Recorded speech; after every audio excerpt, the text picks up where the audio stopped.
Hi friends, welcome back to my channel. இன்னைக்கு நாம பார்க்க போற வீடியோ என்னன்னு பாத்தீங்கன்னா உணவு விநியோகத்தில் பயன்படுத்தப்படும் கருப்பு பிளாஸ்டிக் பொருட்கள் புற்றுநோயை உண்டாக்குமா? வாங்க இன்னைக்கு அத பத்தி தெரிஞ்சுக்கலாம். ஆன்லைன் மூலமாக எல்லா விதமான பொருட்களையும் வாங்கும் நிலைமை தற்போது காணப்படுகிறது. வீடுகளில் சமையல் செய்வதற்கு பதிலாக ஆன்லைனில் உணவு ஆர்டர் செய்து வரவழைத்து சாப்பிடும் பழக்கமுமே அதிகரித்து வருகிறது. உணவுகள் கருப்பு பிளாஸ்டிக் பாக்ஸ்கள் மற்றும் டப்பாக்களில் வைத்து விநியோகம் செய்யப்படுகிறது. இதை சேமித்து மீண்டும் பயன்படுத்துவது பலருக்கு வசதியாகவும் இருக்கிறது.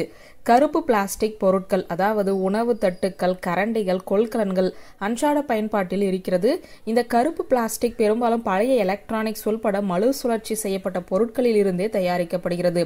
சமீபத்திய ரிசர்ச்சில் இந்த கருப்பு பிளாஸ்டிக் பொருட்களில் 85% நச்சு தீப்பிழம்புகள் இருப்பது கண்டறியப்பட்டுள்ளது. இது புற்றுநோய் அபாயங்களுடன் தொடர்புடையது.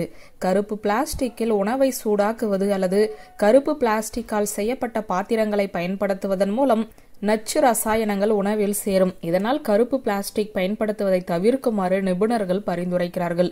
இது குறித்து புற்றுநோய் டாக்டர்கள் என்ன சொல்கிறார்கள் என்றால், இந்த கருப்பு பிளாஸ்டிக் பாத்திரங்கள் பொருட்களில் புற்றுநோய் அபாயங்களுடன் தொடர்புடைய நச்சு தீப்பிழம்புகள் இருக்கின்றன. இந்த ரசாயனங்கள் உணவில் கலந்து காலப்போக்கில் பாதிப்பை ஏற்படுத்தும். டெகாஃபிடி மற்றும் இதே போன்ற கலவைகள் ஹார்மோன்களில் தலையிடலாம். கருப்பு பிளாஸ்டிக்கில் பெரும்பாலும் பிஸ்பெனால் ஏ அதாவது பிபிஏ மற்றும் பித்தளட்டுக்கள் போன்ற பொருட்கள் உள்ளன. அவை இதய நோய், நீரிழிவு, இனப்பெருக்க பிரச்சனைகளுடன் தொடர்புடையவை. கருப்பு பிளாஸ்டிக்கில் இருந்து மைக்ரோ பிளாஸ்டிக்கள், தேநீர் பைகள், பாட்டில் தண்ணீர் போன்ற அன்றாட பொருட்களின் மூலம் அடிக்கடி உட்கொள்வதால் உடலில் நச்சுத்தன்மையை அதிகரிக்கிறது. கருப்பு பிளாஸ்டிக்கை புற்றுநோயுடன் நேரடியாக இணைக்கும் உறுதியான சான்றுகள் இல்லை என்றாலும் அதனுடைய ரசாயன கலவை எச்சரிக்கையாக இருக்க போதுமான ஆபத்துக்களை ஏற்படுத்துகிறது. உணவு சேமிப்பு மற்றும் தயாரிப்புக்காக கருப்பு பிளாஸ்டிக்கை தவிர்ப்பதோடு கண்ணாடி அல்லது துருப்பிடிக்காத எஃகு போன்ற பாதுகாப்பான, பாதிப்பை ஏற்படுத்தாத ரசாயன பொருட்களை பயன்படுத்த வேண்டும். மைக்ரோவேவ் அல்லது வேறு வகையில் கருப்பு பிளாஸ்டிக்கில் உணவை சூடாக்குவதை தவிர்க்க வேண்டும்.